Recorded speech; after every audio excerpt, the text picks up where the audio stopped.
दिसंबर 1992 को चंद कारसेवकों के ज़रिए बाबरी मस्जिद को गैर कानूनी तरीके से शहीद किया गया।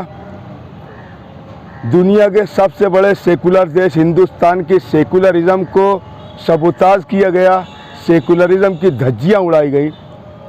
हम उसका निषेध करते हैं। हमारा मानना ये है कि वहाँ बाबरी मस्जिद थी, बाबरी मस्जिद है, बाबरी मस्जिद ही रहेगी। और सुप्रीम कोर्ट में उसके ताल्लुक़ से जो फैसला हुआ, हमारा व्यक्तिगत मानना ये है कि सबूतों की बजाय जज्बात पर वहाँ फैसला किया गया, भावनाओं को देखा गया। उसका सबूत ये है कि चीफ जस्टिस के रिटायरमेंट होने के बाद उनको फ़ौरन बीजेपी की जानिब से राज्यसभा में ले लिया गया। और उसी समय जो चारों न्यायमूर्ति थे सुप्रीम कोर्ट के, उन्होंने एहतजाज किया कि न्यायपालिका में सरकार मुदाखलत कर रही है। इन सब की वजह से हमको लगता है कि कुछ न कुछ उसके अंदर ज़ोर ज़बरदस्ती करके फैसला करवाया गया है। हम आज भी न्यायपालिका पर पूरा भरोसा रखते हैं। हम हिंदुस्तान के सच्चे संविधान को मानने वाले देश प्रेमी लोग हैं। हमारा ये मानना है कि मस्जिद थी, है और रहेगी। और गैर कानूनी तरीके से सेकुलरिज्म की धज्जियां उड़ाते हुए जो उसको बाबरी मस्जिद को शहीद किया गया, हम उसका निषेध करने यहाँ पर आए। और हर एक जुल्म अपने बच्चों से छुपा सकता हूँ, मगर 6 दिसंबर तेरा अखबार कहाँ रखूँगा। हम जानते हैं कि 1992 के अंदर बाबरी मस्जिद को शहीद कर दिया गया। एक लंबा अरसा सुप्रीम कोर्ट के अंदर केस चला, बिलाखिर फ़ैसला क्या हुआ, पूरे मुल्क ने अपनी पेशानी की आंखों से देखा कि आस्था की बुनियाद के ऊपर फ़ैसला हुआ। हम सुप्रीम कोर्ट का, उच्च न्यायालय का एहतराम करते हैं, हमने फ़ैसले को कबूल किया। लेकिन हम ये बात साफ़ तौर पर और अलल ऐलान कह देना चाहते हैं कि आप ये फ़ैसला हमारे जिस्मानी तौर के ऊपर हमने ये फ़ैसले को कबूल कर लिया, लेकिन ज़हनी तौर के ऊपर हम ये फ़ैसले को कभी कबूल नहीं कर सकते। कुरान कहता है लमस्जिदुन उस्सिसत तक़वा मिन अव्वली यौम, जो जगह मस्जिद के लिए मुख्तस कर दी जाती है रोज़ अव्वल से, वो क़यामत की अगली सुबह तक के मस्जिद ही रहती है। हमारा ये मानना है कि वहाँ पर मस्जिद थी, मस्जिद है और मस्जिद ही रहेंगी।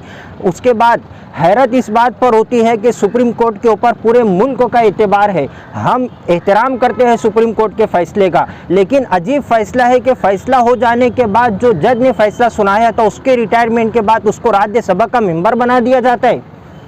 हैरत होती है हमें।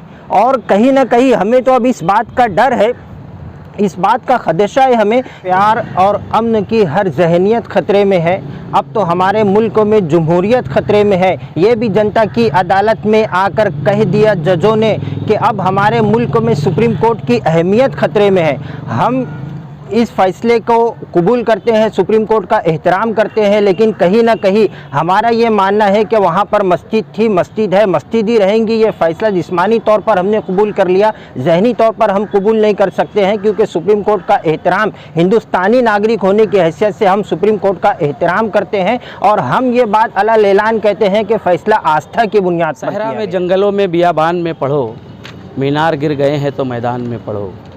हम मुसलमान हैं, मस्जिद हमारे लिए एक रूहानी ताल्लुक़ की जगह है, हमारे खुदा का घर है, अल्लाह का घर है। और कुरान ने कहा है कि एक मरतबा जहाँ पर मस्जिद बन जाती है, क़यामत तक वहाँ पर मस्जिद ही रहती है। मस्जिद किसी ढांचे का नाम नहीं होता, मस्जिद किसी इमारत का नाम नहीं होता, बल्कि मस्जिद ज़मीन का नाम होता है। मस्जिद उस जगह का नाम होता है जिस जगह को मस्जिद के लिए मुख्तस कर दिया जाए। 6 दिसंबर 1992 को बाबरी मस्जिद दिन के उजाले में फ़िरका परस्त और फाशिज़म को मानने वाले लोगों के हाथों शहीद कर दी गई। सुप्रीम कोर्ट और इलाहाबाद हाई कोर्ट के फ़ैसलों की रूह से हमें उस मस्जिद से महरूम कर दिया गया। इंसाफ के नाम पर सुप्रीम कोर्ट की बालादस्ती को और कानून की बालादस्ती को, आइन की बालादस्ती को तस्लीम करते हुए इस मुल्क का मुसलमान, उसने उस फ़ैसले को कबूल किया। मगर जैसा कि मेरे भाई ने कहा कि हमारे जिस्म के ऊपर वो फ़ैसला तो नाफिज़ किया जा सकता है, हमारे रूह पर और हमारे दिमाग पर, हमारे जहनों पर उस फ़ैसले को नाफिज़ नहीं किया जा सकता। हम आज भी मानते हैं कि वो जगह जहाँ पर बाबरी मस्जिद थी, वो आज भी वो जगह बाबरी मस्जिद थी, बाबरी मस्जिद है, और क़यामत की सुबह तक वो जगह बाबरी मस्जिद ही कहलाएगी। जो वाक़या 1992 6 दिसंबर में सूरज की मौजूदगी में अंजाम दिया गया, हम उसकी कड़े अल्फाज में मजम्मत करते हैं। और आज 6 दिसंबर को उस मस्जिद की शहादत के दिन को याद करते हुए हमने अपनी नाराज़गी और अपने रंज व गम का इजहार यहाँ पर आके शासन को इस लेटर और मेमोरेंडम के ज़रिए से दिया है। हम आज भी बाबरी मस्जिद की शहादत को भुला नहीं सके हैं। इस बात को वाज़े करने के लिए हम यहाँ पर आज मौजूद हैं। इंसानियत बचाओ संघर्ष समिति के बैनर तले हमने आज ये मेमोरेंडम यहाँ पर दिया है और इसके अंदर हमने बाबरी मस्जिद की शहादत के ताल्लुक़ से अपने रंज व गम और गुस्से और अपने कहना चाहिए कि मजम्मत को ज़ाहिर किया है और आज हम तमाम इंसानियत बचाओ संघर्ष समिति के अरकान यहाँ पर मौजूद है। मालेगांव मुस्तफ़ा भंगार बाज़ार डायमंड कारपेट होलसेल रेट में कारपेट दिया जाता है। हर किस्म का यहाँ पर कारपेट दिया जाता है। हमारा पता याद रखें, मालेगांव मुस्तफ़ा भंगार बाज़ार डायमंड कारपेट होलसेल रेट में दिया जाता है।